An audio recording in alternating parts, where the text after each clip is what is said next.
A Vaza Jato de hoje é mais um passo para a liberdade do Lula.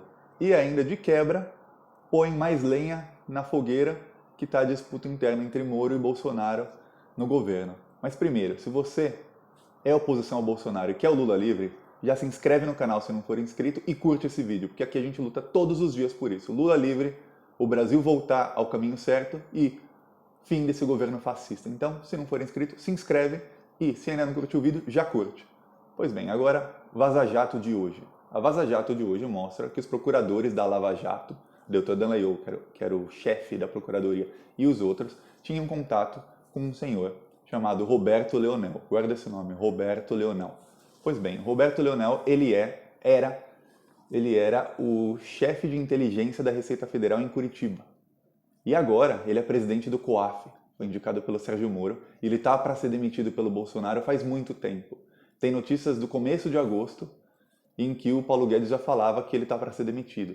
Então está um processo de fritura do Roberto Leonel no COAF, assim como um processo de fritura do Moro no Ministério da Justiça. Ele está em banho-maria, sendo frito pelo próprio Bolsonaro, que sabe que pode ser traído a qualquer momento. Eu falei disso no vídeo de ontem. O Roberto Leonel, quando era chefe da inteligência da Receita Federal, ele recebia reivindicações dos procuradores da Lava Jato para quebrar o sigilo fiscal de pessoas que não eram nem sequer investigadas. E até sigilo bancário. Por exemplo, o Deltan Dallagnol, numa clara perseguição ao Lula, pediu por chat: por favor, tem como você ver informalmente se os seguranças do Lula compraram uma geladeira e um fogão em 2014 para colocar no sítio de Atibaia? Gente, esse tipo de requerimento só pode ser feito nos autos, ou seja, pela justiça. Ou a justiça determina a quebra do sigilo fiscal e bancário de alguém, ou a procuradoria poderia pedir. Mas, quando eles pedem, o réu fica sabendo, estão querendo quebrar meu sigilo fiscal e bancário. E como eles queriam fazer tudo ilegalmente, na surdina, porque eles sabiam que não tinham indícios, porque a justiça não permite que se quebre sigilo fiscal e bancário, a não ser que tenha indícios de algum crime. No caso, não havia indícios, eram só boatos. Eles pediam, e o senhor Roberto Leonel dava os dados para eles. Uma ilegalidade assim sem precedentes. Imagina, num país sério, a Receita Federal começa a dar dados para qualquer procurador de primeira instância, de qualquer pessoa que não é nem investigada.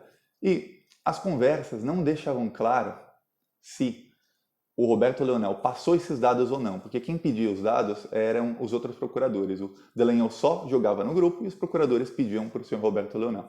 E ele passava os dados ou não.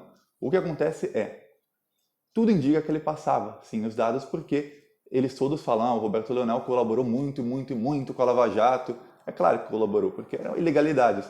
Mais um traço ilegal da Lava Jato. Eles quebravam o sigilo bancário das pessoas em segredo, sem que as pessoas soubessem, ilegalmente, sem um documento, sem qualquer indício de investigação ou de corrupção por parte dessa pessoa. Eles quebraram o sigilo do caseiro do sítio de Atibaia, de uma nora do Lula, dos seguranças do Lula, 8 seguranças, da dona Maria da Letícia. Então são várias irregularidades no processo do sítio de Atibaia.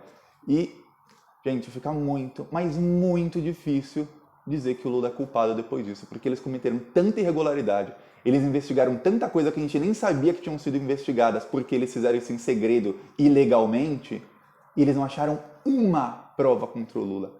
Nenhuma. Então é muito difícil dizer que o Lula não é inocente também nesse processo do sítio de Atibaia. Se alguém acha que o Lula ainda é culpado, olha, tá difícil. Grancaram os advogados do Lula. Eles quebraram o sigilo de várias e várias pessoas em segredo, ilegalmente, e não encontraram absolutamente nada. A juíza que deu a sentença teve que copiar e colar a sentença do caso do Triplex, e ela admitiu que copiou e colou a sentença. Então, era um jogo de cartas marcadas, e no futuro a Vaza Jato vai mostrar isso também. Então, o habeas corpus do Lula dizia que os procuradores eram suspeitos para atuar contra ele. O habeas corpus que o Lula entrou na semana passada, que é o habeas corpus que provavelmente vai soltá-lo, porque é muito bem feito, tem mais de 100 páginas, e diz: os procuradores agiram com motivações políticas e pessoais contra o Lula.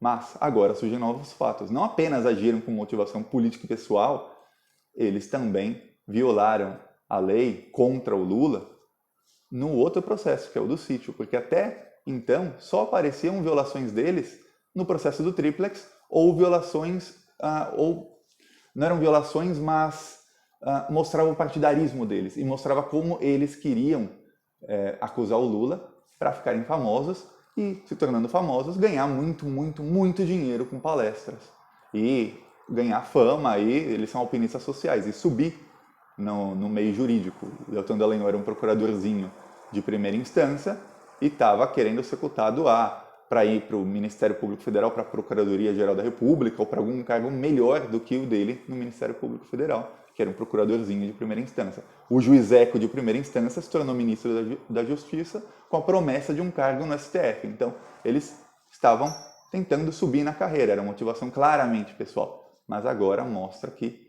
eles também cometeram uma irregularidade e uma ilegalidade sem fim, sem tamanho, no processo do sítio de Atibaia. Então, gente, é muito, muito difícil que o Lula não seja solto ainda em agosto. A não ser que o STF não julgue o habeas corpus do Lula em agosto. Mas vai ter que julgar na primeira quinzena de setembro de qualquer maneira, porque o Lula teria que ir para casa, teria que ter a progressão de regime e ir para o regime semiaberto ou para o regime aberto. O Lula disse que não quer progressão de regime, ele quer ser solto. Por isso, os advogados dele entraram com esse habeas corpus novo. Então, há 2 habeas corpus do Lula para jogar no STF. É muito, mas muito difícil que ele não seja solto, porque o STF já reconheceu que as mensagens são legais. E o voto de Minerva em um dos habeas corpus é do Celso de Mello, que sempre vota a favor do réu nesses casos, e agora, com as mensagens sendo reconhecidas pelo STF, não tem como ele votar contra o Lula. Outra coisa, as mensagens põem um pouco de fogo, de lenha na fogueira, Moro versus Bolsonaro. Falei dessa briga que está tendo Moro, Dória, Bolsonaro com o Toffoli no centro, falei isso no vídeo de ontem. Assiste, que tem muito mais detalhe lá. Mas aqui, uma das questões da briga do Moro com o Bolsonaro é o COAF. O COAF que ia para o Ministério da Justiça, que era o super-ministério da Justiça do Moro, eu lembro que ele ia ser um super-ministro, e o Bolsonaro fingiu que queria que o COAF ficasse no Ministério da Justiça, mas o PSL deixou, na votação, que voltasse para o Ministério da Economia. O que parece que o Bolsonaro, no começo, confiava muito no Sérgio Moro, passado 1 mês, 2 meses, ele perdeu a confiança no Sérgio Moro. O Sérgio Moro é o ministro da Justiça que foi mais humilhado na história. O Bolsonaro desautoriza o Moro, ele demite o superintendente da Polícia Federal sem consultar o Sérgio Moro e ainda diz que quem manda é ele, tem ministro, mas quem manda sou eu. A primeira vez na história que isso acontece, que um superintendente da Polícia Federal é demitido diretamente pelo presidente. Nunca aconteceu.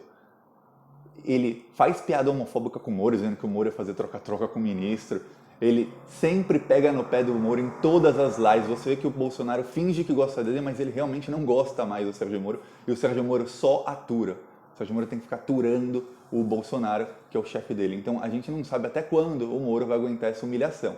Porém, agora fica claro que o presidente do COAF, indicado pelo Sérgio Moro, cometeu crimes. É crime ele quebrar o sigilo fiscal de alguém, ou bancário, mostrar compras que alguém fez, sem ele ter uma autorização para isso, uma autorização da justiça. Então é crime. Então joga mais lenha na fogueira. O Bolsonaro tá com aquela bomba relógio na mão de ter que escolher o Procurador-Geral da República e agora outra bomba na mão do Bolsonaro. Ele faz o quê com o COAF? O Bolsonaro não sabe o que fazer. Se ele demite agora, pega muito mal para os apoiadores da Lava Jato, com o Sérgio Moro e com todos eles. Se ele não demite, ele tem um cara que ele não gosta, que ele acha que é um traidor no governo dele. Por que ele acha que é um traidor? Porque o COAF continuou enviando dados e investigando todo mundo durante o governo Bolsonaro.